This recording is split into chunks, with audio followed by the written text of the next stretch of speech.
Hello students, this is your science teacher Shikha and science fifth के chapter 8 में आज हम पढ़ेंगे हेवनली बॉडीज का चैप्टर। इसमें सबसे पहले हम चैप्टर की एक्सप्लेनेशन पढ़ेंगे, उसके बाद हम चैप्टर की एक्सरसाइज को सॉल्व करेंगे जिससे आपको कंप्लीट चैप्टर का कॉन्सेप्ट अच्छे से समझ में आ जाए।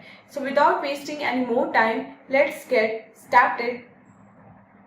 So students, this is our today's chapter number 8 and the name of the chapter is heavenly bodies। इस चैप्टर में हम पढ़ेंगे heavenly bodies के बारे में।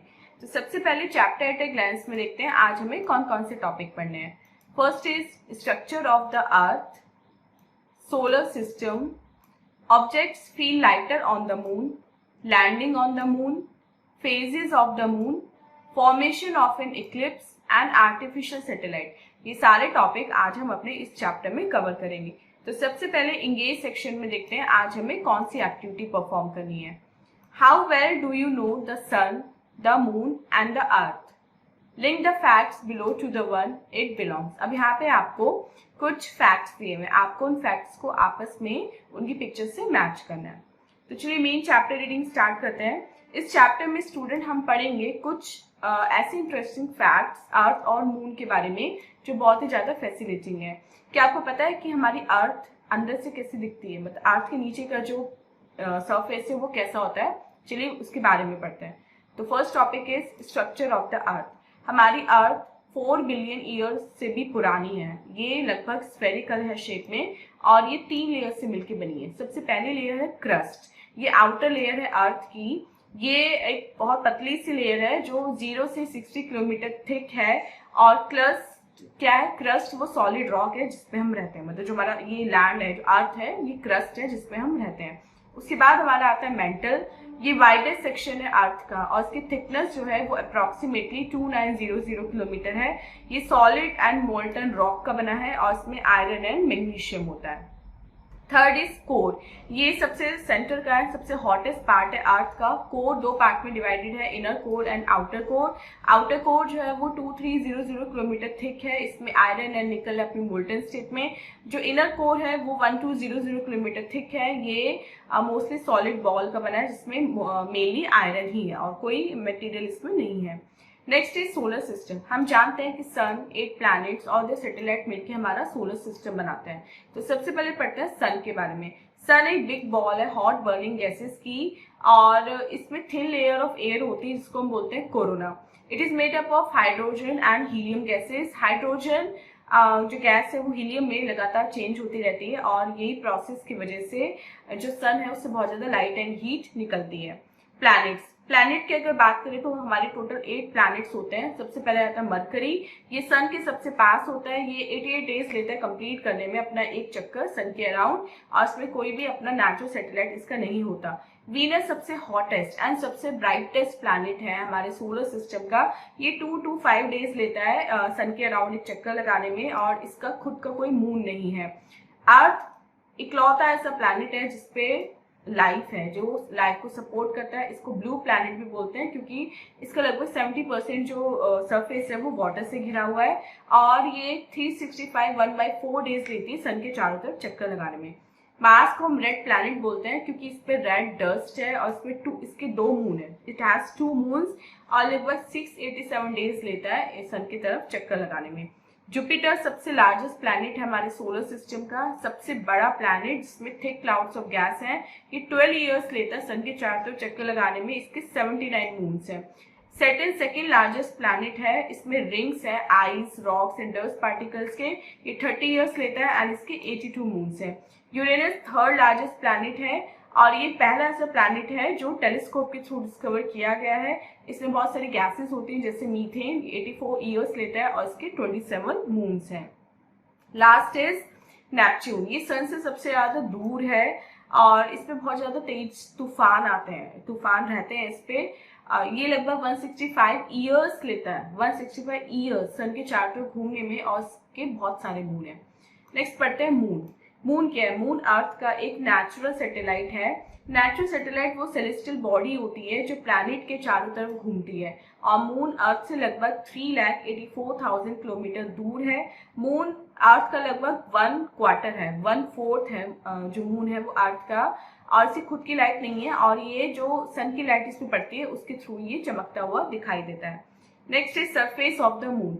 सरफेस जो है मून का वो कोल्ड और ड्राई है। इसमें बहुत बड़ी बड़ी माउंटेन्स और गहरे गहरे होल्स हैं जिनको हम क्रेटर्स बोलते हैं, और इसे माना जाता है कि क्रेटर्स तब बने जब जो मीटियोरॉइड्स थे वो फॉर्म हुए और वो फॉर्म होते वक्त मून के सरफेस पे गिरने लगे, तो उनकी गिरने की वजह से मून पे गहरे गहरे गड्ढे हो गए।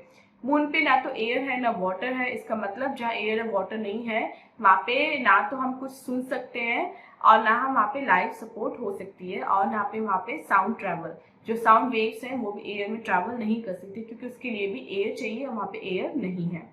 Next is objects feel lighter on the moon. जैसे अर्थ है ऐसे मून की भी ग्रेविटी होती है, तो एस्ट्रोनॉट्स जो है वो इजिली मून पे चल सकते हैं अपने इक्विपमेंट्स लेके। ऐसा इसलिए है क्योंकि जो मून की ग्रेविटी है वो अर्थ से 6 गुना कम है। ग्रेविटी वो फोर्स होती है जो छोटे ऑब्जेक्ट को अपनी तरफ खींचती है।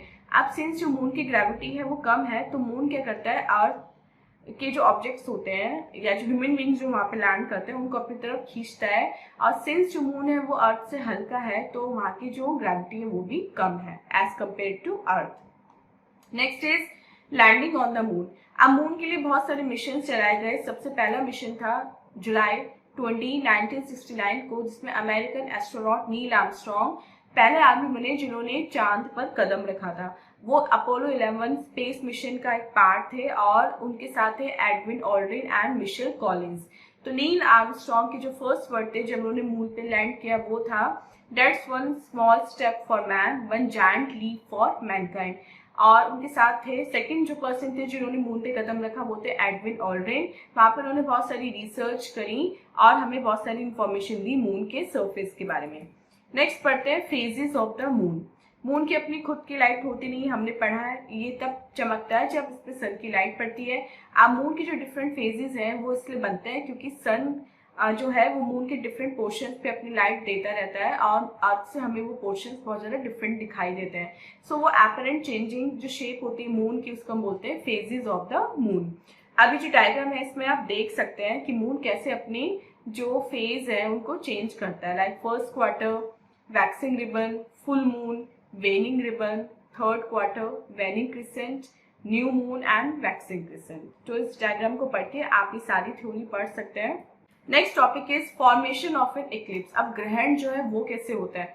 अब जो अर्थ है वो सन के चारों तरफ घूमती रहती है और जो मून है वो अर्थ के साथ साथ घूमता रहता है। अभी जो इक्लिप्स होते हैं वो तब आते हैं जब अर्थ और मून के बीच में कोई ऑब्जेक्ट आ जाए और उनका जो पाथ है वो ब्लॉक हो जाए। जो हमारे इक्लिप्स है वो 2 टाइप के होते हैं, lunar and solar. Lunar Eclipse तब होता है जब रात होती है। इस इक्लिप्स में क्या होता है, अर्थ आ जाती है सन और मून के बीच में। अब जो अर्थ है वो सन की लाइट को मून तक पहुंचने से रोक देती है, तो इसलिए जो अर्थ की शेडो है, जिस पार्ट पे अर्थ के जिस पार्ट पे सन की लाइट गिर रही है वो जो पार्ट है वो शेडो बनाती है। अगर मून पूरी तरह ढक जाता है अर्थ से तो उसको बोलते हैं टोटल लूनर एक्लिप्स, और अगर कुछ पार्ट ढकती है मून का अर्थ तो उसको बोलते हैं पार्शियल लूनर एक्लिप्स, और लूनर एक्लिप्स कुछ घंटों तक रह सकता है। सेकेंड है हमारा सोलर एक्लिप्स। सोलर एक्लिप्स दिन में होता है क्योंकि सूर्य ग्रहण है। इसमें क्या होता है, मून आ जाता है अर्थ और सन के बीच में। अब स्काई जो है वो धीरे धीरे डार्क होने लगता है, और ये तब होता है, मतलब जब ऐसा होता है तो मून जो है वो सन की जो लाइट है उसको अर्थ पे आने नहीं देता क्योंकि मून बीच में आ जाता है। अब जो मून है अपनी शेडो बना लेता है अर्थ पे, इसकी वजह से जो अर्थ के कुछ पार्ट्स हैं वहां पे बिल्कुल रात सी हो जाती है और इससे हम बोलते हैं कि सूर्य ग्रहण हो रहा है। और अगर सन कंप्लीटली मून के द्वारा छिप जाता है तो हम बोलते हैं टोटल सोलर एक्लिप्स, और अगर कुछ पार्ट छिपता है तो हम बोलते हैं पार्शियल सोलर एक्लिप्स। और इसकी वजह से ना तो सन को हम कंप्लीटली ना ही पार्शियली देख सकते हैं। नेक्स्ट टॉपिक बढ़ते हैं आर्टिफिशियल सैटेलाइट। मून हमारी अर्थ का एक नेचुरल आर्टिफिशियल सैटेलाइट है और मैन ने जो साइंटिफिक मशीन से वो इसलिए बनाई थी जिससे हम उनको स्पेस में भेज सके, जो वो अर्थ के चारों ओर ऑर्बिट कर सके, बहुत सारी इंफॉर्मेशन हमें दे सके। तो ऐसी स्पेशल मशीन्स को हम बोलते हैं आर्टिफिशियल सैटेलाइट। सबसे पहली आर्टिफिशियल सैटेलाइट बनी थी स्पुतनिक, जो सोवियत यूनियन ने 1957 में लॉन्च की थी, और इंडिया का पहला आर्टिफिशियल सैटेलाइट था जो स्पेस में भेजा गया था वो था आर्यभट्ट। और चंद्रयान-1 भी इंडिया ने लॉन्च किया था 2008 में मून को ऑर्बिट करने के लिए। बहुत सारी इंडियन कम्युनिकेशन सैटेलाइट इन सेट से बिलोंग करती हैं। GSAT-15 लेटेस्ट सैटेलाइट है इंडिया की, जो 11 नवंबर 2015 को लॉन्च की गई थी। So student, this was a chapter. अब चलते हैं अपने एक्सरसाइज टाइम की तरफ और देखते हैं एक्सरसाइज टाइम में आज हमें कौन कौन से क्वेश्चन करना है। First is, it is the outer layer of the earth, crust. Second, the surface of the moon has deep holes called craters. Third, it is the farthest planet from the sun, Neptune. The changing shapes of the moon are called phases. And fifth, the solar eclipse occurs during the day. B देखते हैं, fill in the blanks. Is the hottest part of the earth, core. Second, earth is also called the blue planet. Third, is a force of a larger object that pulls a smaller object towards itself, gravitational force. Fourth, that has no light of its own, the moon. Is a phase when the side of the moon facing the sun reflects no sunlight, waxing. C देखते हैं, right, true or false. Crust is the widest section of the earth, false.